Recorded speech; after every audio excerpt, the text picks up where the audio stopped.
Selamat bertemu kembali dengan saya, Hidayah Ansori. Pada kesempatan ini, kita akan mempelajari ketentuan-ketentuan dari studi kasus pada ujian kompetensi peserta pendidikan profesi guru atau UKP PPG guru tertentu tahun 2025. Studi kasus diperoleh sebagai bentuk dari atau ungkapan dari kompetensi guru.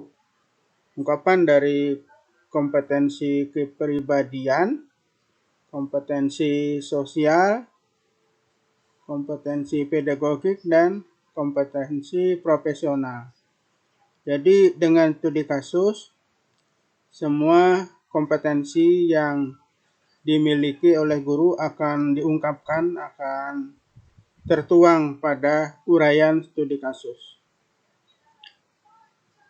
Studi kasus merupakan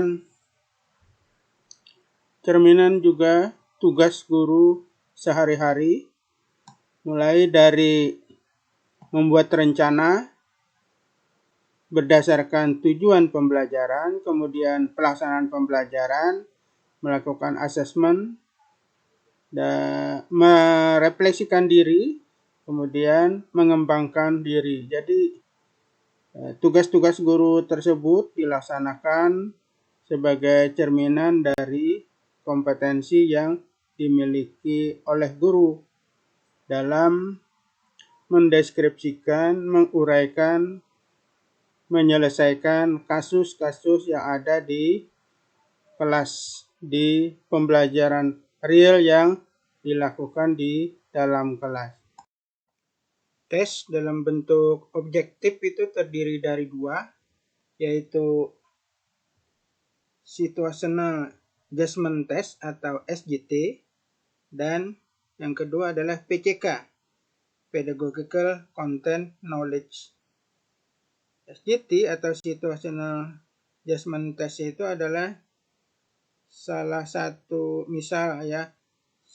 siswa ada tiba-tiba mengalami kesulitan memahami materi pelajaran yang sedang diajarkan. Apa yang Anda lakukan, misalkan itu ya.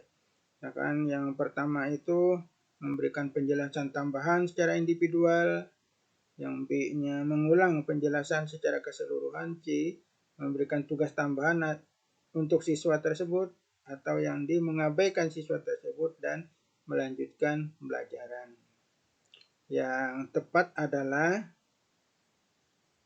memberikan penjelasan tambahan secara individu, karena ini menunjukkan kemampuan guru untuk menangani situasi yang kompleks dan memenuhi kebutuhan siswa. Kemudian PCK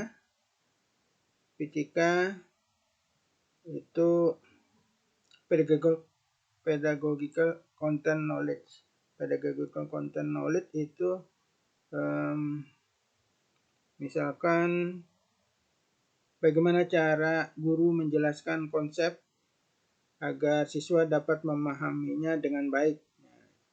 Itu misalkan ada menggunakan contoh nyata seperti membagikan makanan, menggunakan rumus matematika yang kompleks, menggunakan diagram yang rumit, atau menggunakan metode ceramah saja.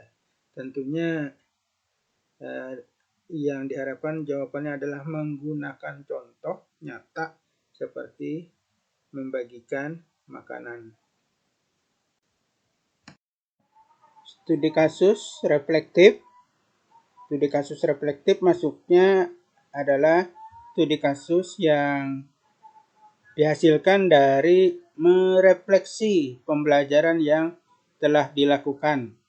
Dan ini merupakan pengalaman real dari guru di dalam kelas atau pembelajaran di kelas guru yang bersangkutan. Pengalaman real maksudnya adalah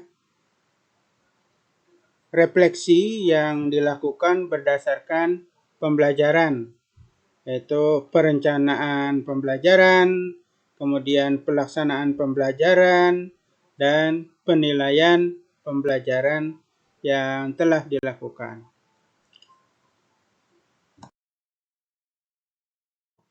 Tema-tema studi kasus dapat berupa kesulitan siswa, kemudian perilaku siswa, penyiapan materi, atau penyiapan media.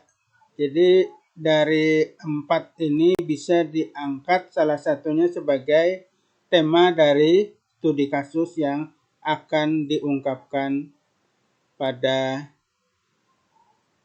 refleksi dari pembelajaran, sebagai bentuk refleksi dari pembelajaran.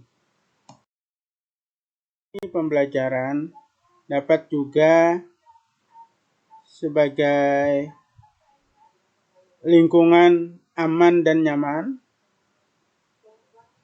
kemudian siswa sebagai pusat pembelajaran, dan lain-lain yang dapat diungkapkan pada narasi atau deskripsi dari studi kasus. Refleksi pembelajaran yang akan diungkapkan nanti ada 4 tahapan yang diungkapkan atau diuraikan pada saat ujian studi kasus. Pertama yang diungkapkan adalah masalah yang pernah dihadapi di kelas, kemudian menangani atau mencari solusi dari masalah yang dihadapi tadi, kemudian keberhasilan dari solusi itu seperti apa,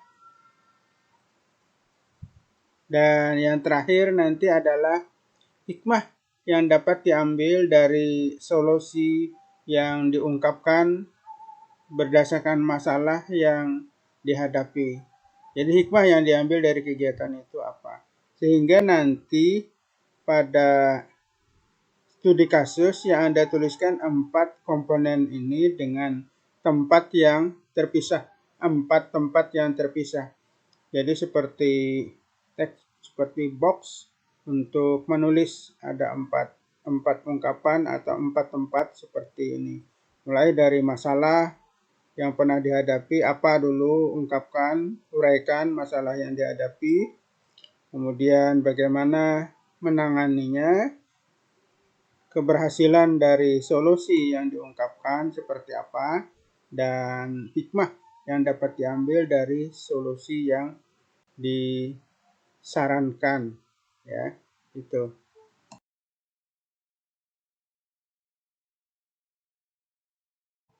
Guru yang melakukan refleksi atau guru yang merefleksi setiap pembelajaran yang telah dilakukan nanti akan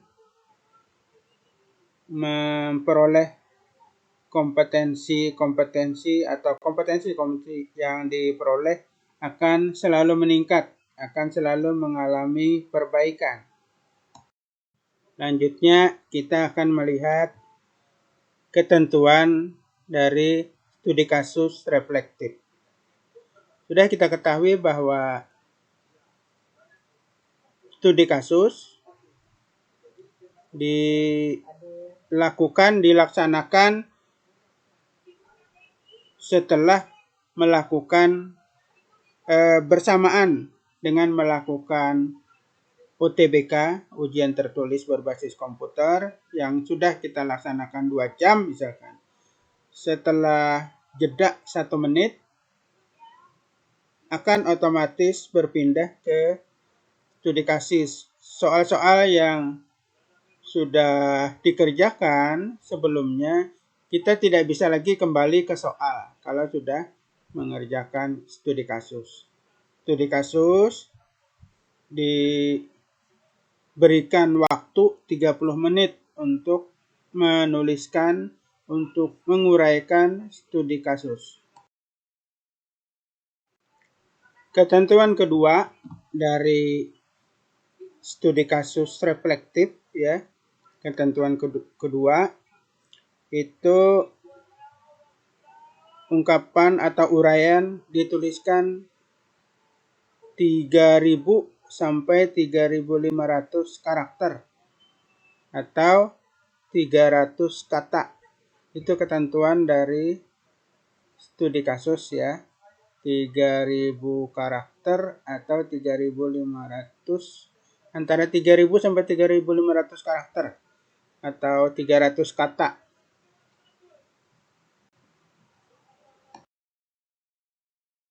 Ketentuan ketiga dari studi kasus reflektif adalah mengetik pada form ujian yang telah disediakan. Jadi Ibu Bapak mengetik pada form yang disediakan. Ada 4 form nanti tempat Ibu Bapak mengetik dan tidak bisa kopas, tidak bisa copy paste file, tidak bisa. Ini sudah setting di sistem, jadi Ibu Bapak tidak bisa kopas. Harapannya dipahami studi kasus yang akan diungkapkan sehingga Ibu Bapak dapat menuliskan kembali pada saat ujian studi kasus.